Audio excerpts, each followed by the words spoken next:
Hey, this is Sarah Vaughn with Harley-Davidson. Today we're talking to Shia from Madhouse Motors. How are you doing? I'm good. Thank you for having me on. Yeah, I'm super excited to be talking to you, actually. I'd have to say inspiring to someone who does like to occasionally tinker on her bike when I have time, so I think it's really great. You've done some pretty cool builds for a lot of different motorcycle shows that go on throughout the year.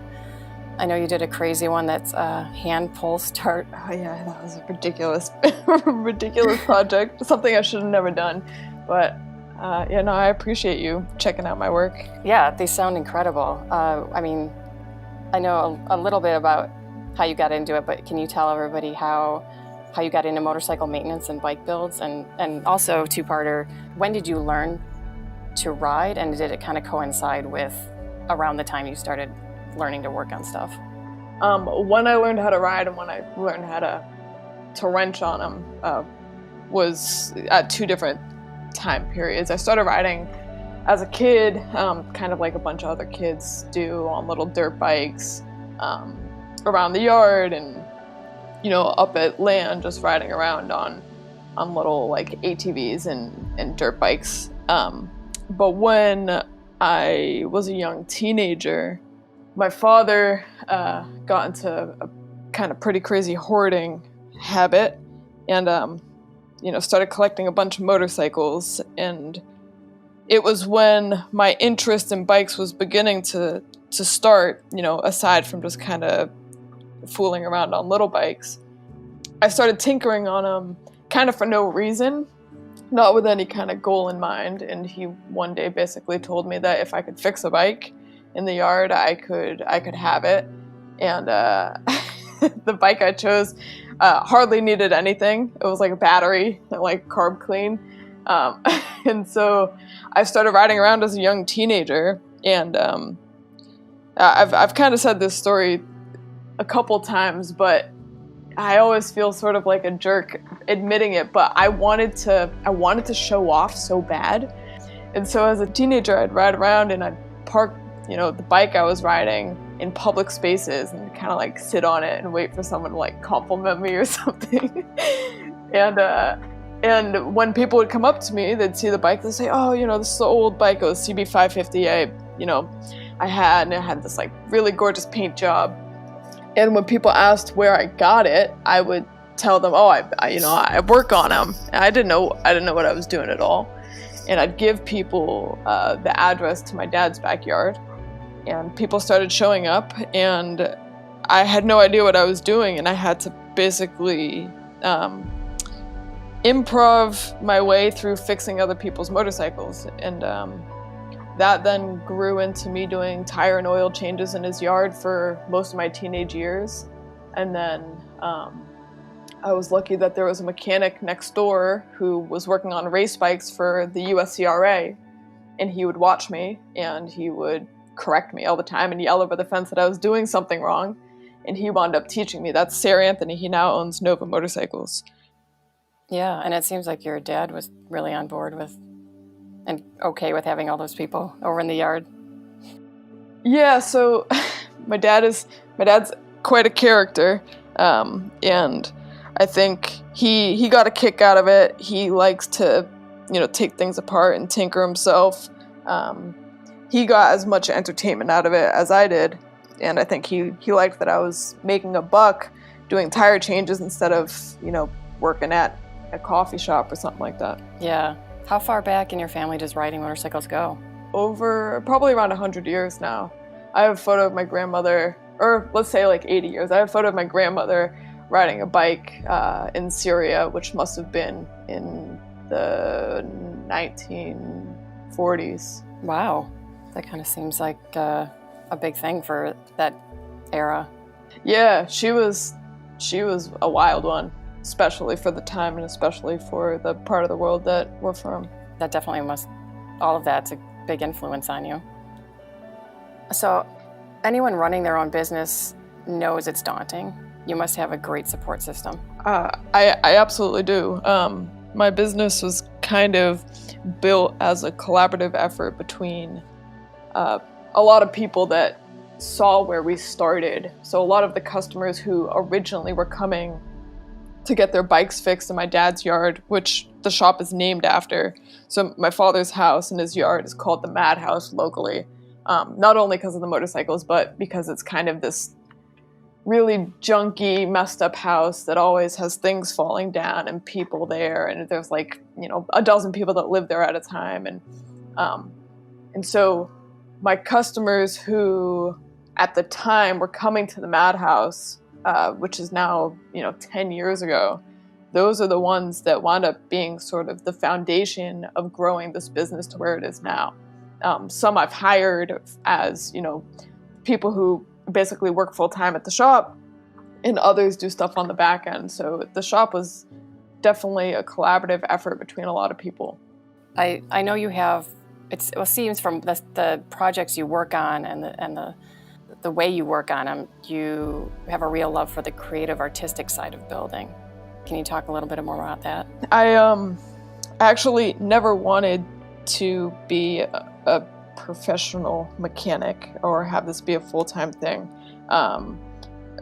Me doing tire and oil changes was basically just to survive and pay my rent and things like that. I actually wanted to go to school, and I did go to school to be a documentary photographer. My life goal was to be a war photographer, which, like, I still photograph sometimes, but now in the day and age where on the cover of the New York Times can be a cell phone photo, it's kind of made people who wanted to be documentary and war photographers have a much more difficult path to getting there as a lifelong career. So anyways, I went to all 4 years of art school, and during schools when I was, you know, also working on motorcycles.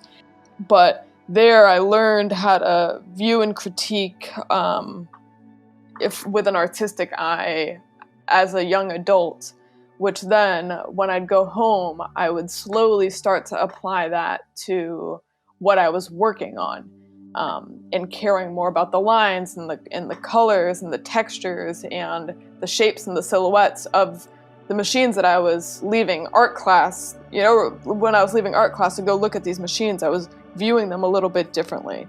And so I'm really grateful for my time going to college and going to art school, which seems like it shouldn't necessarily coincide, but in my case, I've found kind of a healthy way of blending them together, which has been really fun. Yeah, I went to school for photography, and I remember back in the day, my photojournalist teacher was let go with the entire staff of the Chicago Sun-Times, and it was a huge shift in photography in general and who's shooting it and how. So I completely understand where you're coming from on that. So you have some stuff you're working on right now. I'm wrapping up on what I think is kind of one of the bigger projects of my career, which is sort of going to be a little bit like a statement to who I am as a builder and as a designer, and I'm hoping that it all works out. But like every artist, they sometimes do things that is not well received, so I'm kind of curious about this one. For the past couple years have been building machines that function abnormally, and that are viewed abnormally and kind of digested by the audience abnormally. And like the bike you had mentioned at the beginning, the BSA Pull Start, that bike is the start of a series that I'm doing. And then the predecessor to that was, so again, that bike starts with a pull start, which is kind of strange and abnormal and has only happened a couple times in history, once by Velocette Ali in France, right? And so after doing that bike, I was really intrigued at kind of breaking the norms and the rules of how machines function and how they operate. So the bike after that was a 1957 Royal Enfield Indian with a foot throttle. So this bike functions the same way that you operate a stick shift car. These are the two bikes that are starting off this series, which again function and operate in ways that traditionally are not done for motorcycles. You know, I've never seen a motorcycle with a gas pedal, which intrigued me to make this.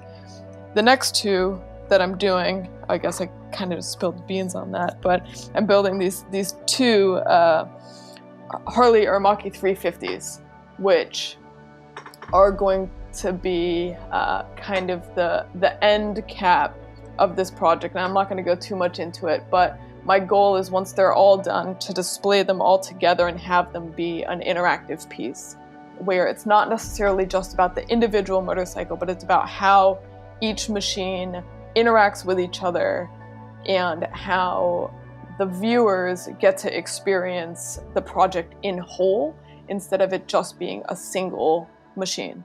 It's definitely something I can't wait to see, because my mind is blown a little bit by just hearing you talk about it. Yeah, I hope it works out. I'm sure it will. I'm sure it will. You got the skills.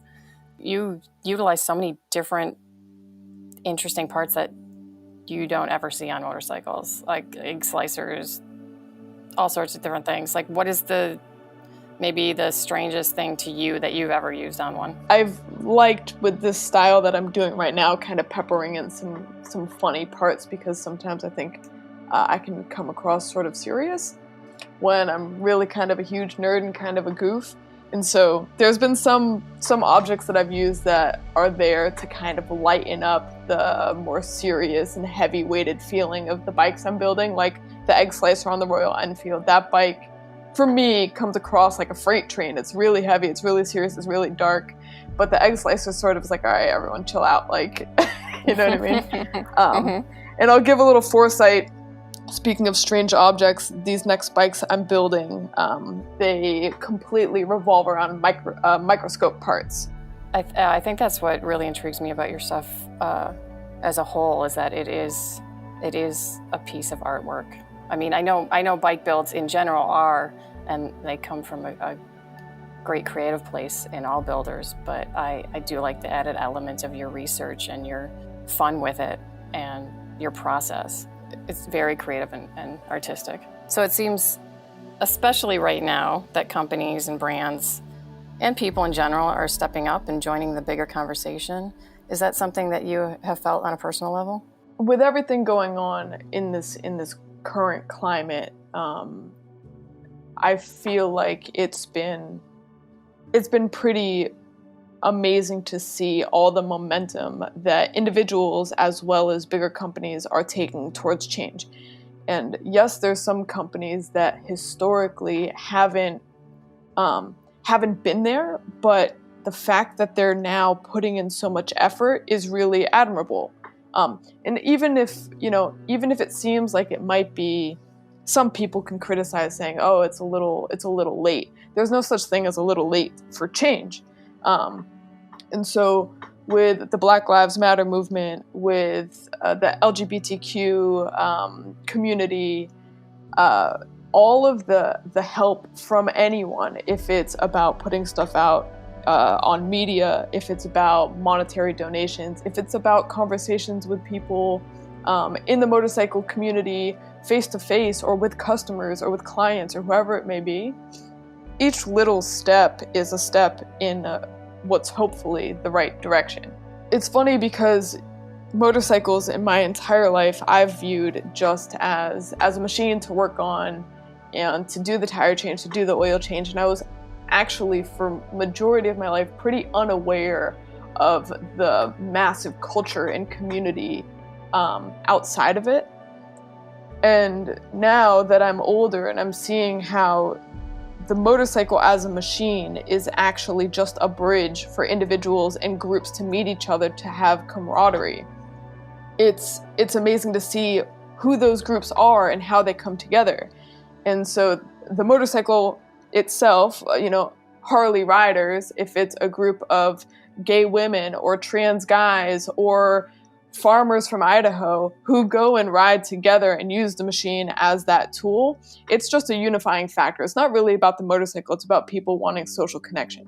For what's going on now, it's really nice that companies like yourself, like Harley, like what NASCAR did, are stepping up and saying, hey, use this motorcycle as a positive tool to have community, to have camaraderie, to bring people together instead of divide.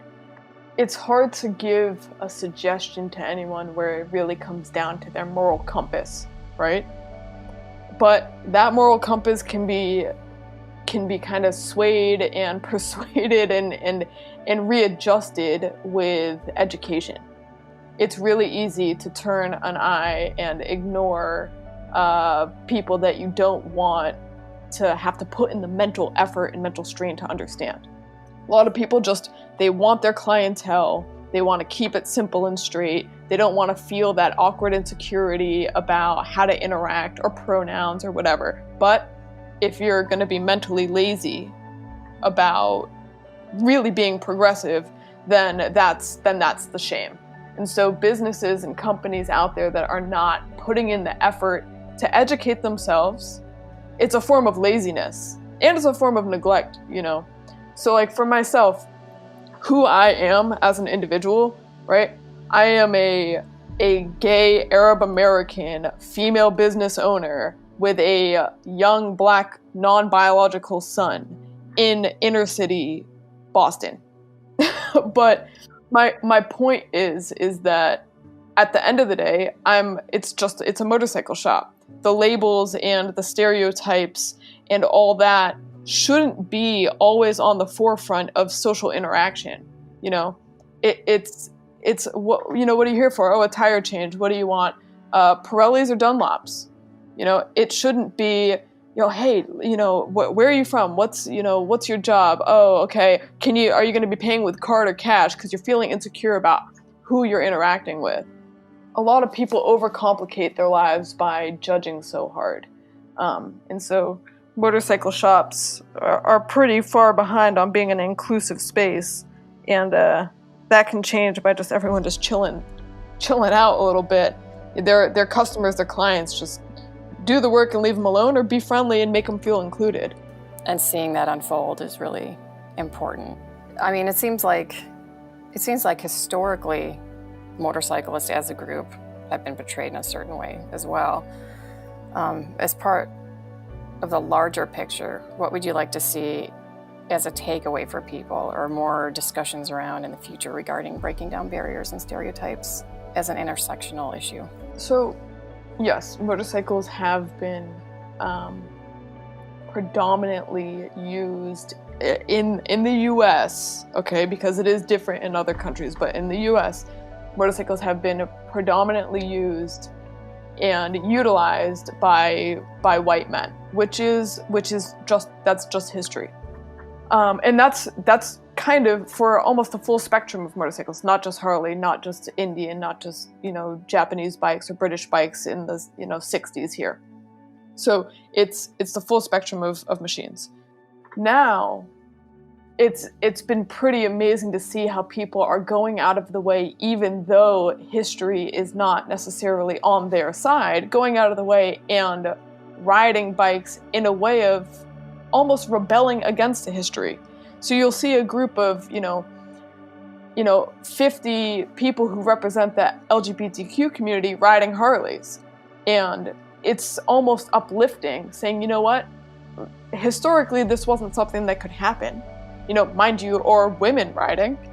And now they're taking that and almost flipping it. And the support from big companies has been pretty amazing. Like you guys right now, reaching out to do a podcast as representatives of this company. You know, these steps are exactly what is needed to kind of reverse the historic oppression that groups have felt. And so you're seeing, you know, women motorcycle builders, women representatives of these, you know, big name motorcycle companies, gay designers, and, you know, and LGBTQ racers, and it's now diversifying on this global scale. And if people aren't pushing it down, then it's slowly but surely making steps towards a more equal motorcycle community.